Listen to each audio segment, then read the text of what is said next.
We need big structural change in this country.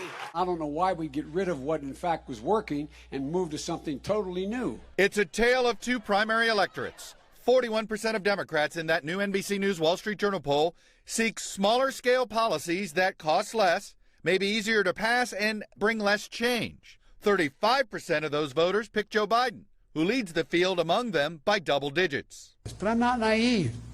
It's not some old-fashioned way of doing things that no longer exist. It's the only way our system is supposed to work. The other 54% of Democrats want larger scale policies and major change. Those voters pick Elizabeth Warren, again by double digits. You want to make change? We're not going to do this by getting one statute over here, a couple of regulations over there, maybe a better secretary over here. It's not going to work that way.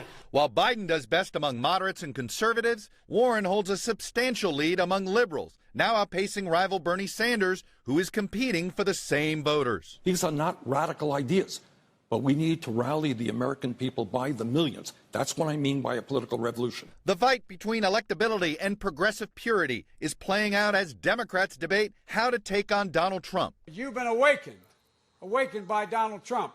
Let's talk about that genius for a second. I don't think you fight by getting up every day and talking about Donald Trump. I don't.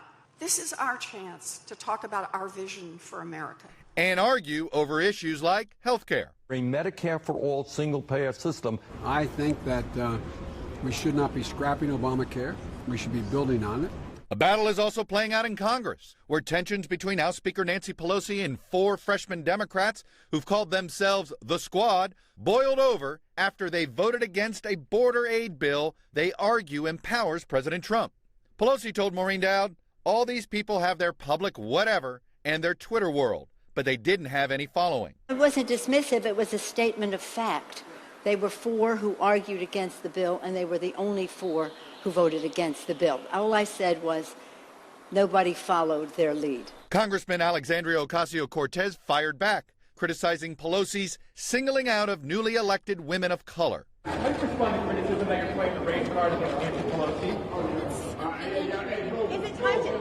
Given these divides, can any one Democrat build a coalition, bridging the distance between the party's 2 groups of voters? Kamala Harris, among others, is trying, criticizing Biden and Warren, though not by name. I'm going to tell you, that's why I'm not churning out plans like a factory, because it is really important to me that any plan that I'm prepared to implement is actually doable.